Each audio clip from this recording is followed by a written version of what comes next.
नमस्कार सर्वांना. आज आपण डीप लर्निंग मधील एक महत्त्वाचा घटक समजून घेणार आहोत. तो म्हणजे पुलिंग लेयर. तर या सत्रात आपण पाहूया पुलिंग लेयर म्हणजे काय, त्यांची गरज का आहे, ते कसे काम करतात, त्याचे कोणते प्रकार आहेत, त्यांचे फायदे आणि मर्यादा कोणत्या आहेत आणि शेवटी त्याचा एक छोटासा सारांश. तर सर्वप्रथम आपण जाणून घेऊयात की पुलिंग लेयरची गरज का भासते. कन्व्होल्युशनल न्यूरल नेटवर्क म्हणजे सीएनएन इमेजेस आणि व्हिडिओ मधले फीचर एक्सट्रॅक्ट करते, जसे की एजेस, शेप्स आणि पॅटर्न. परंतु या कन्व्होल्युशनल लेयरमुळे खूप मोठ्या प्रमाणात फीचर मॅप्स तयार होतात, ज्यामुळे कम्प्युटेशन वाढतो आणि ट्रेनिंग प्रोसेस हळू होते. मग याच ठिकाणी आपण यूज करतो pooling layer. Pooling layer feature मॅपचे आकार कमी करतात, ज्यामुळे कम्प्युटेशन आणि मेमरी दोन्ही कमी लागतात.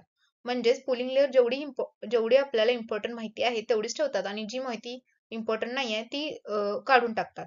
उदाहरणार्थ जसे की आपण एखाद्या मोठ्या परिषदेचा सारांश लिहितो, तसेच पुलिंग लेयर फीचर मॅप मधील फक्त महत्त्वाचे भाग ठेवतात. तर आता आपण जाणून घेऊयात पुलिंग म्हणजे काय. तर पुलिंग म्हणजेच फीचर मॅपचे डाऊन सॅम्पलिंग, म्हणजे त्यांचा आकार कमी करणे.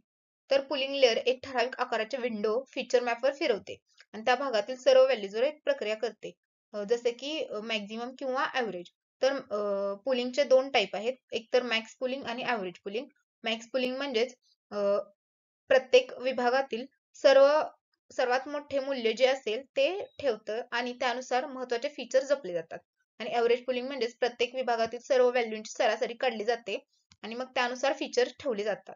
तर पुलिंगचं मेन उद्दिष्ट हेच असते की जे इम्पॉर्टंट फीचर असतात ते ठेवणे आणि जे अननेसेसरी फीचर असतात ते काढून टाकणे, कॉम्प्युटेशन कमी करणे आणि मॉडेलमधील इमेजेसना लहान बदलांविरुद्ध मजबूत बनवणे. आपण जाणून घेऊया की पुलिंग कसं काम करतं.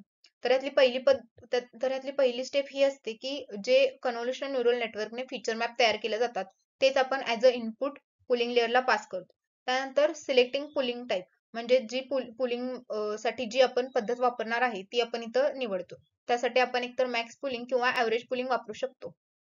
त्यानंतर स्टेप 3 असते की विंडोची साईज आणि स्ट्राइड ठरवणे. विंडोची साईज म्हणजे की आपल्या पुलिंगचा जो फीचर मॅप असेल तो किती बाय कितीचा हवा आणि तो किती स्ट्राइडनं मूव्ह झाला पाहिजे.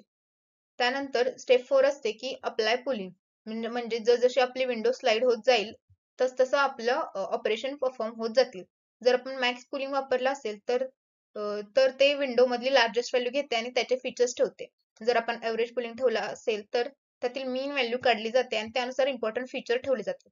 आणि शेवटचं आहे की त्यानुसार आपल्याला आपला इम्पॉर्टंट फीचर्सचा एक आउटपुट पुल्ड मॅप भेटला जातो, ज्यामध्ये जे आपल्याला गरजेचे आहेत तेवढेच फीचर ठेवले जातात आणि जे अनावश्यक आहेत ते काढले जातात. तर आता आपण पाहूयात पुलिंग लेयरचे तोटे. पहिला आहे इन्फॉर्मेशन लॉस.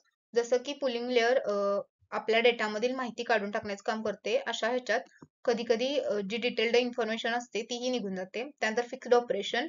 पुलिंग लेयर ही फिक्स्ड प्रक्रिया असल्यामुळे ती पॅटर्न मधून शिकत नाही. त्यानंतर आहे एक्सेसिव्ह पुलिंग. जेव्हा आपण जास्त पुलिंग लेयर अप्लाय करतो तेव्हा तेव्हा कधी महत्वाचे पॅटर्न हरवतात. त्यानंतर आधुनिक सीएनएन मध्ये काही वेळा पुलिंगच्या ऐवजी स्ट्राइड कन्व्हर्शन वापरले जाते. आता आपण पाहूयात पुलिंग लेयरचे उपयोग. तर पुलिंग लेयर विविध क्षेत्रांमध्ये वापरले जातात. इमेज क्लासिफिकेशन, वस्तू किंवा चेहरा ओळखण्यासाठी. त्यानंतर फेशियल रेकग्नायझेशन, चेहऱ्याच्या थोड्या हालचाली असूनही ओळख कायम ठेवण्यासाठी. त्यानंतर मेडिकल एक्झामिनेशन म्हणजेच एक्सरे किंवा एमआरआय मध्ये नॉईज कमी करून महत्वाचा भाग ठळक करण्यासाठी.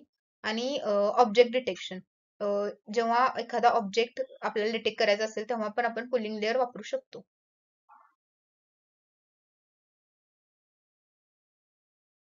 तर पुलिंग लेयरचा सारांश असा की पुलिंग लेयर ही कन्व्होल्युशनल न्यूरल नेटवर्क मधील एक महत्वाची पायरी आहे, जी फीचर मॅपचा आकार कमी करून कॉम्प्युटेशन कमी करतात आणि मॉडेलला अधिक सक्षम बनवतात. म्हणजेच की जेवढे युजरला इम्पॉर्टंट फीचर आहेत तेवढेच ठेवले जातात आणि जे अनइम्पॉर्टंट फीचर आहे ते काढून टाकले जातात. तर पुलिंगचे मुख्य मुद्दे असे आहेत की पुलिंग माहितीचे संक्षिप्तीकरण करते. मॅक्स आणि ऍव्हरेज पुलिंग हे सर्वाधिक वापरले जाणारे प्रकार आहेत. पुलिंग लेयर मॉडेलला वेगवान, हलके आणि मजबूत बनवतात.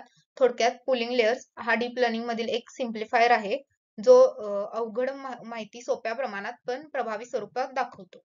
थँक्यू.